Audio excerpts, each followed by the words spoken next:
Well, we want to dive into relationships right now, and we want to talk about the roadblocks to us actually, or you being able to find love. Okay. Many people, of course, are single in this point in time. There's always going to be someone who's looking for love. But I guess in that process of trying to find love, sometimes you can almost feel like there's some sort of resistance. There's something that is standing in the way. There's some sort of obstacle or another. And we want to kind of unpack those today and understand what could those be. Are they brought on by our own selves, by our own personalities and characters, or is there something that should be done about them? Well, my guest in studio today is Benjamin Zulu. Karibu sana to the show. Asante. Great to have you here. All right. So people are struggling to find the one. And it gets to a point where now they begin to even doubt themselves. Like, am I just not good enough for a relationship? What would you say are some of the roadblocks? Let's start with one roadblock to actually being able to find love. This is a good person. They've kept themselves well. They're not 25 for under 25 or under 30 for gentlemen. So the time is right for them, but things just seem to be taking a while. One of the things we need to mention, now that we are entering this season, there's a funny correlation with loneliness, lacking love, looking for love, and this festive season. Bibiwa Christmas. Exactly. There are people who hire others to go home and show the aunties and the mothers who keep asking questions. Just show up there, and it's on pay.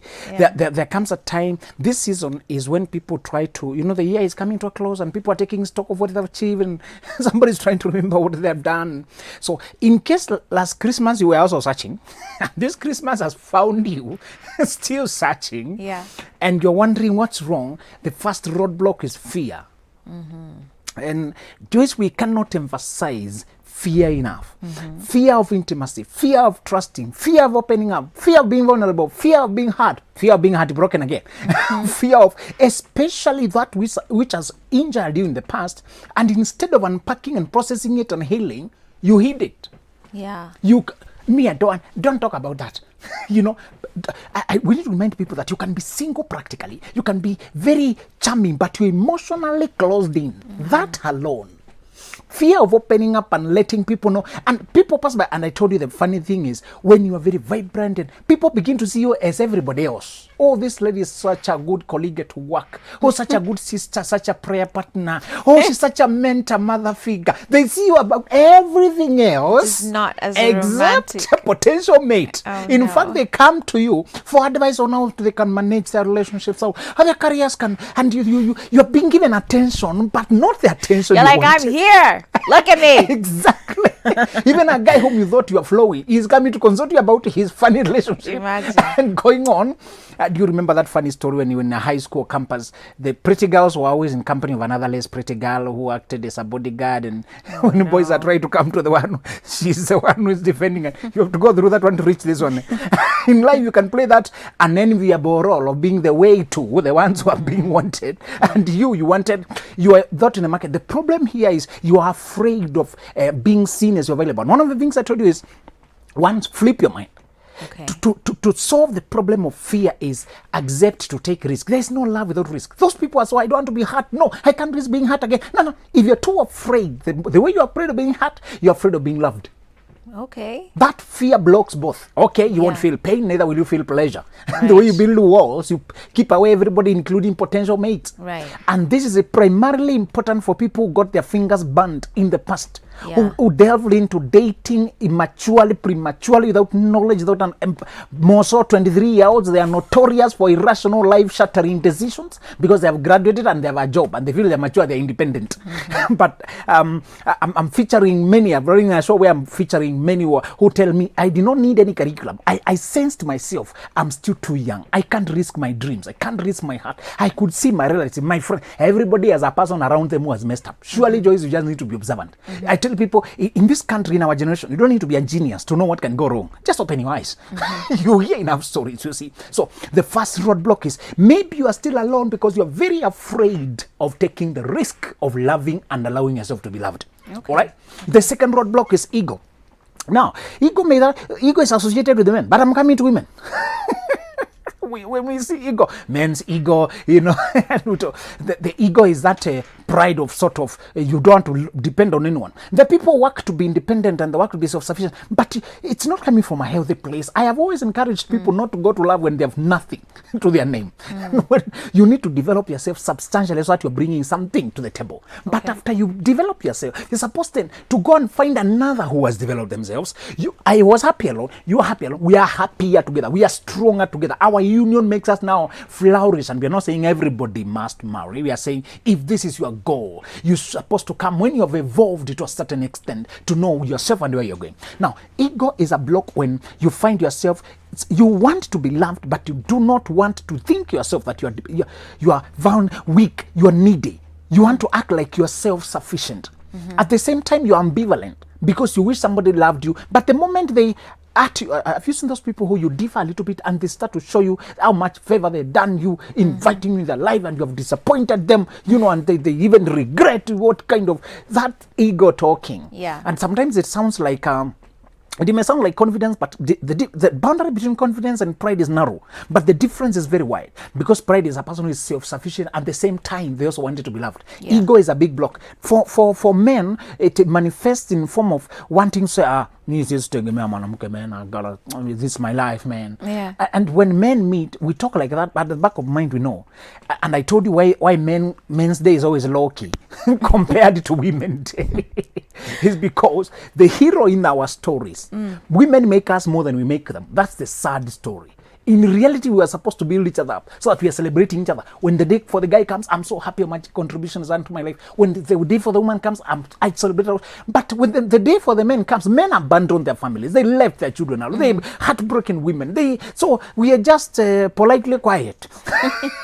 So people are conveniently distracted because they have nothing to say about the dad. They have nothing to say about the husband. But when it comes for the women, so the ego of men, and when it comes to women ego, and I'm doing a series about narcissists, and one of the things I'm doing is about female narcissists. Now, when you realize you have so much insecurity and the need to put others down, and to shine in every context, to shine in every atmosphere, you realize as a woman that's the ego problem, insecurity, a need to be, in fact, narcissism makes you a counterfeit human being. You know, you are going reverse. You're just going the opposite. Other people are supposed to be selfless. We are learning how to take care of others. You want everybody to take care of you. You are self-focused, self-absorbed. And you think, and the funny thing is, narcissists do admit. In fact, I want to host a few. A few. Really? Yeah. Sometimes they admit it because they're almost proud of it. All right? Wow. Sometimes it's almost regarded as a superiority. Superior. So another roadblock you're going to find is when you have not processed past hurts and childhood, we call them SEEs, adverse childhood experiences. When you have not processed the pains you went through, when you have not, sometimes, honestly, the reason you're alone, Joyce, sometimes it's so painful when I'm working with a 40-year-old woman who still can't date. Because of a childhood experience. Exactly. She grew up parenting her parents. Wow. Mothering the mother. And even today, the mother is a thorn in the flesh. The father is a thorn in the flesh. One of them was telling me, I don't understand why my mother keeps giving birth to children and abandoning them to me. So she said me, I'm raising children that are not mine. And my mother won't listen. And I can't abandon them. I can't, you know. So she has to start zero. She indicates this one. Soon another one is on the way. You know. So that person is so hurt.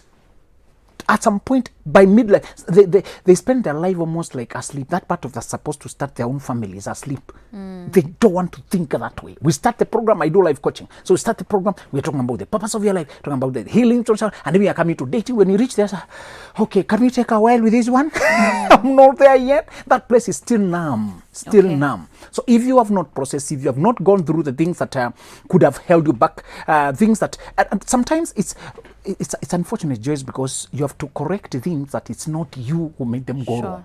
Some of us are born to mess, and it's our job to clear it up. They face me and ask me, where did I go wrong? And the only answer, Joyce, to these kind of things is faith in God. Only God can help you. You know, Joyce, we come to God when many of us have sinned and we need to be forgiven. Yeah. But others come when they've been sinned against. Yeah. And they need to be healed. Yeah. I have met people whose souls is so wounded. Can you say to me, I'm 40 years now.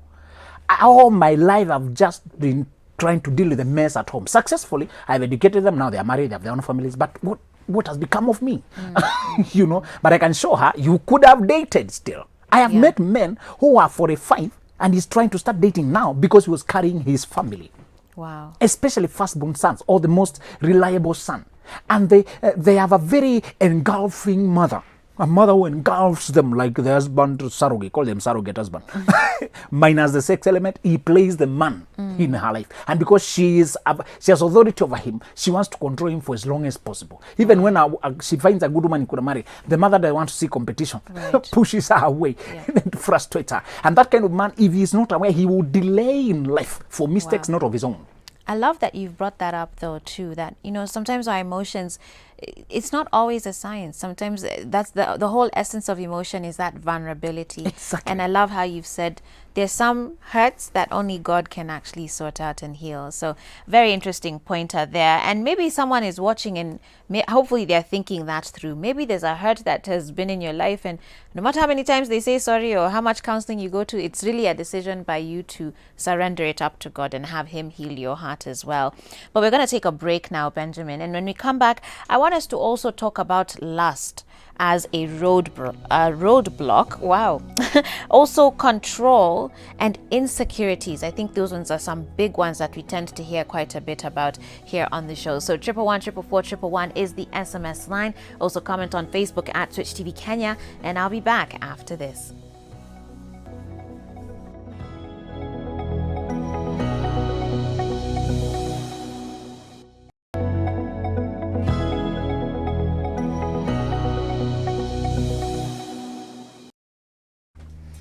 All right, everybody, welcome back to Full Circle with Joyce. And I'm here with Benjamin Zulu. We're talking about relationships and the roadblocks to you finding love. And we've covered a couple of them already, fear being top on the list, and also ego.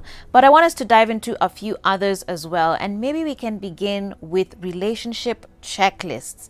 This one is very common. You hear how people have a list and they want him to be this, to have that, to have been where, to do X, Y, Z. And that list can tend to be very, very long. A limiting factor. And one of the things is that factor. We list those things from where? Our minds. Can I start warning people? Can you delete that point you said, I want to get married by 30? I must have a baby by 28. That you wrote it as a child before you knew what you wanted to become. The same way you used to do, when I grow up, I want to be a doctor, a neurosurgeon, a pilot, The same way you dream those things without knowing how the world functions. When you grow up, adjust your plans. So one of the things, if you realize you have listed, and I also had a list, and when I went to the market, I checked, and I'm trying to check, hey, somebody comes, interviewers, but I realized nobody was coming for the interview. Nobody was interested. So what I did, I folded the paper, put it aside, and started basically, is anybody interested in talking to me?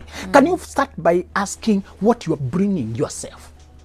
And what you're bringing, who can work with that? People keep asking me, can I marry from the higher social class? Can I marry from the other tribe? I tell them, hey, you are too theoretical. First go out and find out if anybody is interested in you. Maybe they don't even want to talk to you. You are assuming you have people to choose. I have one from this tribe, another one. Nobody is interested. First of all, go search. When you find, Joyce, if you find a person, you can have endless conversations. Yeah. A person you can laugh and giggle, and at the middle of the night, you can just talk. You can tell them anything and be vulnerable with them. You can share your dreams and they encourage you. A person whom you see the world the same way. You complement your energy. I mean, time flies when you're talking. If you meet that person, will the tribe matter? Will the race matter?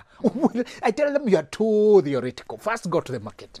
When you finally meet a person whom you have that level of compatibility and they're willing to spend their life with you. Yeah. You cannot start talking about the nonsense of, oh, I'm 2 years older than him. I hear that a lot from women. When you remember, he's younger than me. Well, actually, was it yesterday or the day before, I got an interesting SMS of a lady who really loves this guy, loves his character, she said, but then that he's shorter than her, So on that list always tends to be these superficial attraction. Shorter is important. Let me talk about shorter. I was trying to help him out. Oh no. Just don't marry a person whom you're a little bit embarrassed to appear with in public. Okay, yeah, that's what she said. That's too important. What you're talking is about. But she loves his character. If you love one side of me, what will you do with the other? Sooner or later, it will start being an itchy place All right? When I have to kiss you and I have to jump or stand on us to ask you to bend, meet me midway. And I have to hug you on I'm standing on my toes to reach you.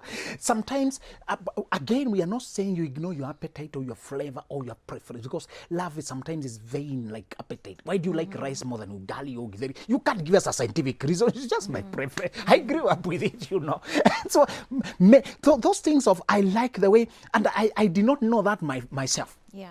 Until a person told me the way you are so uncomfortable with our body size, it will become an issue eventually. You need a person who you are basically happy with the way they look. They may not be perfect, but they meet what you want. Imagine. I ask people to work with 70%. Superficial things are like the fact that he is younger. Can you see the years when you're standing there? If I remind people, you were not there when you were born. Yeah? Maybe they told you the dates incorrectly. Huh?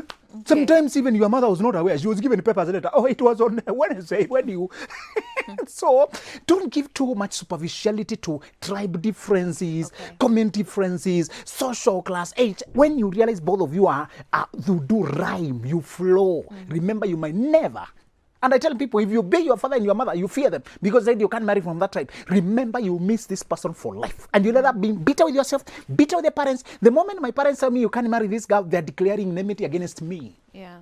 So what I do is I'll tell them, thank you for your opinion, but unfortunately I have to marry this one. A man shall leave his father and mother and cleave. Exactly. So politely, while honoring my parents, I will still follow my own. Yeah. So checklist is very dangerous if it is limiting and it is superficiality. All right. And there's something else you said about what did you say about lust? Now, lust is greed. Lust is wanting everything. Wanting more than you can get. Let me remind us that your partner will come to meet your need, but not your greed, because your greed is insatiable. Greed is that desire, the desire of control, the desire of dimensions.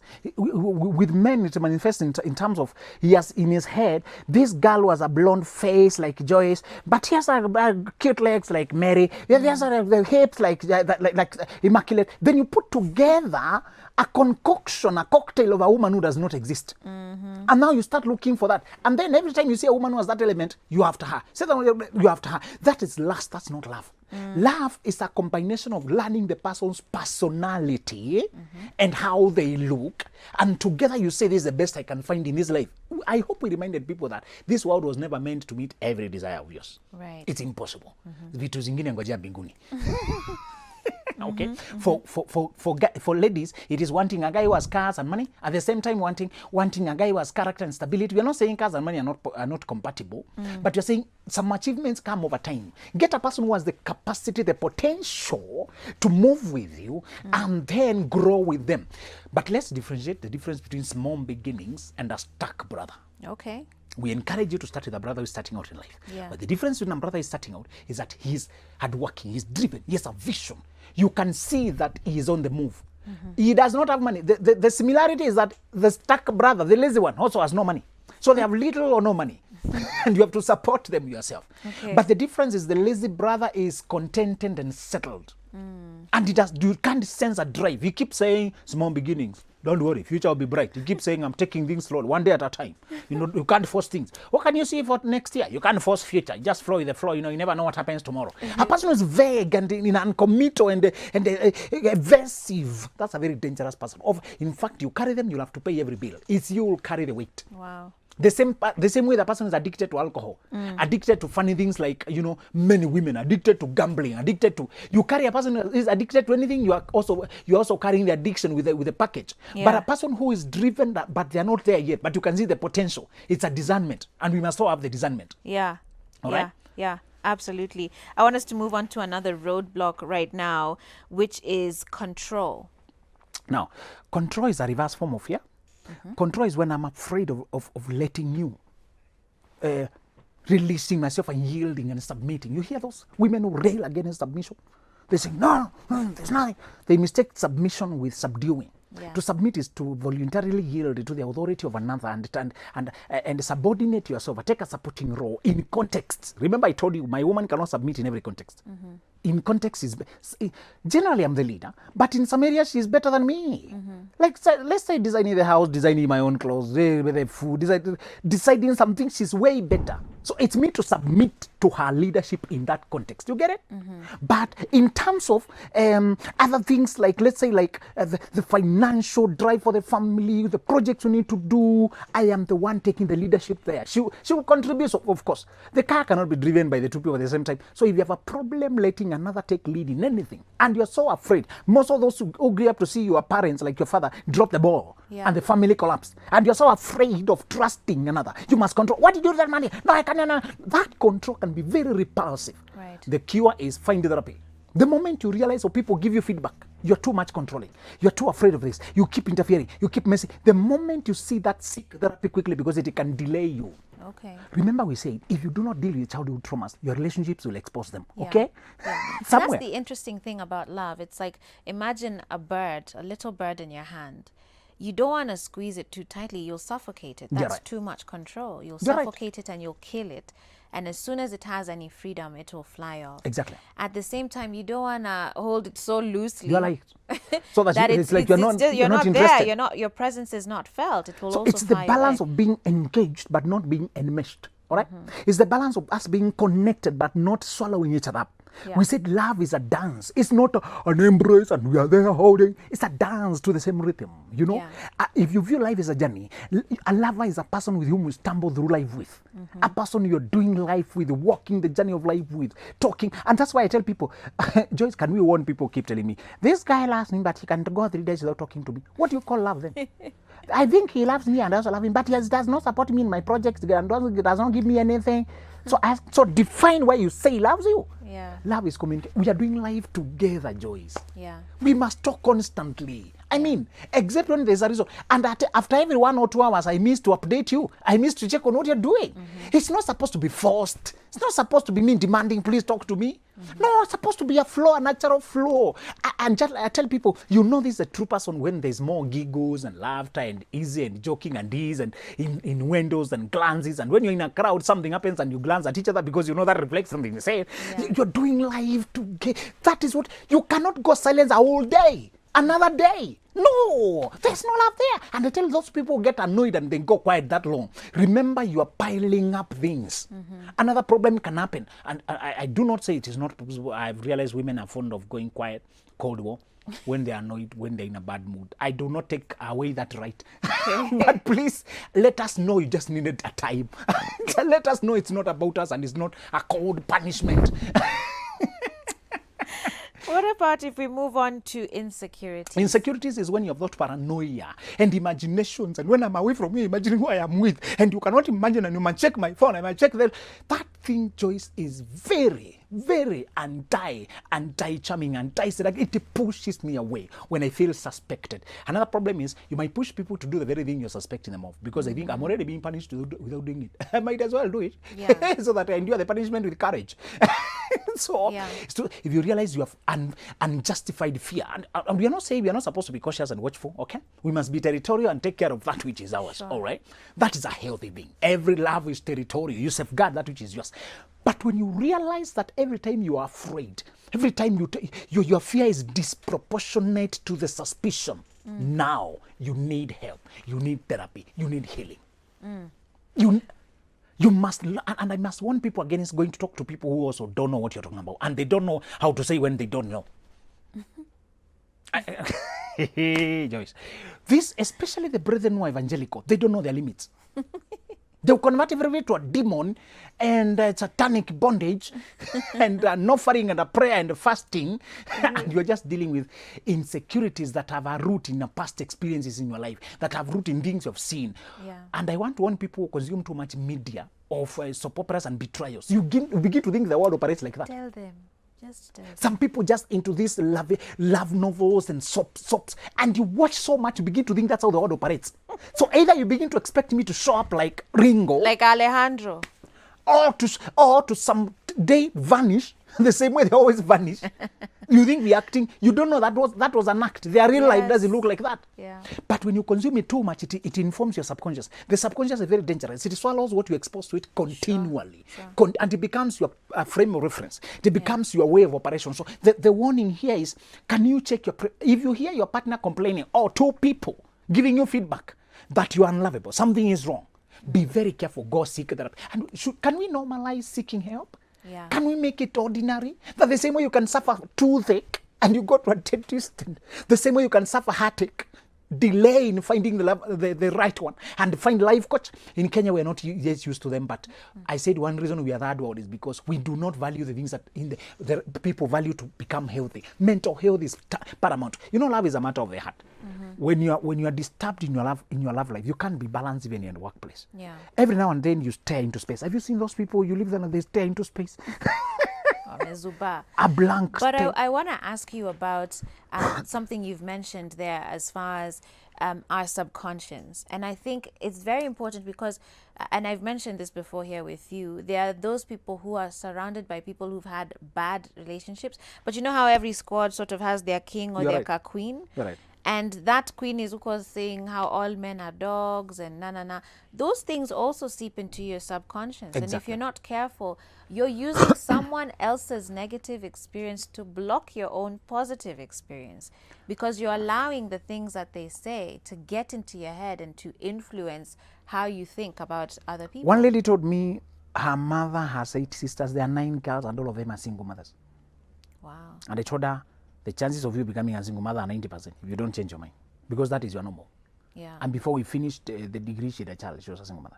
And I told her, you don't have to follow that path, because you have heard it repeatedly that men are unreliable, men are not dependable, but it's not all the men in the world. Right. It's the men these women are are good dealt men with. around. There are good men. Another lady asked me this morning that, what can I do? I'm 25. I only connect with guys who are older, and most of them are married. The younger ones, the married ones have money and they can help me here and there. You are 25, you are starting life. Get a guy who is mature and available. They are rare, but they are there. They're not easy to find. You're just looking around and saying, how come only married men see me? They are the majority. You need to go and get whom you need. The day you are going to buy a car or get a house, do you find 20 options the first day? No, all the houses you find are occupied, surely. This is the way of life. I wonder why people ask the obvious things. Yeah. This is the way of life. When you go to buy a car, you're going to find most of the cars you can't afford them, others are already bought. Yeah.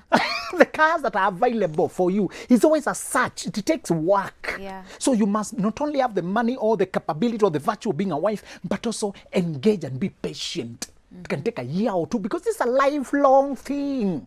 People are very patient when looking for a job. When they're looking for jobs, because they know how it goes. Yeah. You keep applying, keep waiting, keep You know there are few. You know. I wonder why we don't bring the same mindset to dating. To find a vacant person who is suitable for you, Yeah. it's also a work, a research. So let's ask these people that do not be so impatient and so afraid, and you're running, and until you don't realize that this is also supposed to be a journey. And one of the problems I realize with especially us men, because we have grown up thinking that women are easy to find because they're always everywhere. When you begin to look for a wife, you realize not every woman is a wife. That's right. There are many women who are wild materials. They are not tameable. Actually, they're who? Wild. I mean, you can't put her in one place. She can't settle home. She cannot sit at home, Joyce. These ones, and many of them are very charismatic. They're charming. But she hates the idea of submitting. And I tell her, marriage is not a must. Please don't capture a brother. But no one is forcing you. Don't capture a brother and put him in a hell. Yeah. Because you find that he has a good heart. Because if these women who are controlling and domineering, they like to get a cooperative and decent guy who is responsible. Those guys, and because they are usually, they are very good-hearted but dull-witted. They cannot see. they are being trapped. Many times, the lady will rush intimacy to entangle him, be very available, and the guy will flow thinking, finally, somebody's giving me attention, and it's a trap. In this world, the same saying that when the deal is too good, think twice. You must be very careful. Yeah. As we get ready to wrap up here, I want to go back to insecurities for just a little bit, because there are those people who, it's not that they are the ones trying to, or let me rephrase that and say, there are those who are insecure to the point that they feel they are not deserving of this person who actually does love them. Mm-hmm. And maybe their partner, like, really, they actually have a good thing going. Imagine. Their partner knows their weaknesses, is willing to work with them, willing to go the course with them, but they keep just being there like, oh, I don't deserve you, oh, I'm not. Can we talk about that, Joyce? Let's say this. You can put somebody off. Like, you're like, well, I'm trying, I'm still here, but it's almost like they're chasing away love. Joyce, that happens so much, and I want to warn us that the moment a person tells you I don't deserve you, from the word go. From the word go. There's a difference between, Joyce, I can tell you I don't deserve you out of appreciation. Yeah. To tell you I'm just overwhelmed. But don't tell me that every day, because I'll start to believe it. I was trying to differentiate. Yeah. The difference here is every now and then I am overwhelmed. Yes. You are such a blessing to me. I will never have won you, and you're a blessing in my life. I appreciate you. You get the difference? Yes. The other difference, this is appreciation. The other one of insecurity and pushing away is when, no, like me, I can't, you're too good for me. That fear it's low self-esteem, a feeling of not deserving. And however much you may pity that person, Joyce, imagine you can't live with them. Yeah. Imagine it's unfortunate. Yeah. Sometimes you Same have way you can't do missionary dating. You can't be therapist dating. Like, to evangelize, to convert them by dating them. Yeah. Because I told people, if you convert them, they are still baby in the faith. Wow. You have been here for years. Yeah. Now, both of you are Christians, but he's class 1. You are form 4. Yeah. Try to make it work. He has years to evolve. And you are not sure that he will grow. Growth is a journey, and he can quit it. Yeah. Wow. Benjamin, I want to thank you so much for your time, as always. Thank you so much for coming onto the show. Val here says, I'm so grateful for Full Circle with Joyce, especially relationships. And you say, it's really helped me. I broke up with my boyfriend who was holding me back from achieving my dreams because he wanted a family. I am now free and working on a book. I am 23. If you were older, I was going to get a bit scared. But then she said 23. I'm like, okay, thank you. 23 years old. Go you. I'm writing a book. Go 23. You. You have 2 years. I want you to run fast and furious and cover the years you wished. That's right. Benjamin, how can people find you? Benjamin Zulu KE everywhere. Yes. Asante sana. Most We welcome. do appreciate you, and thank you guys as well for watching this segment. We're going to take a break now as we get ready for our final segment of the day. This is Full Circle with Joyce. Stay tuned.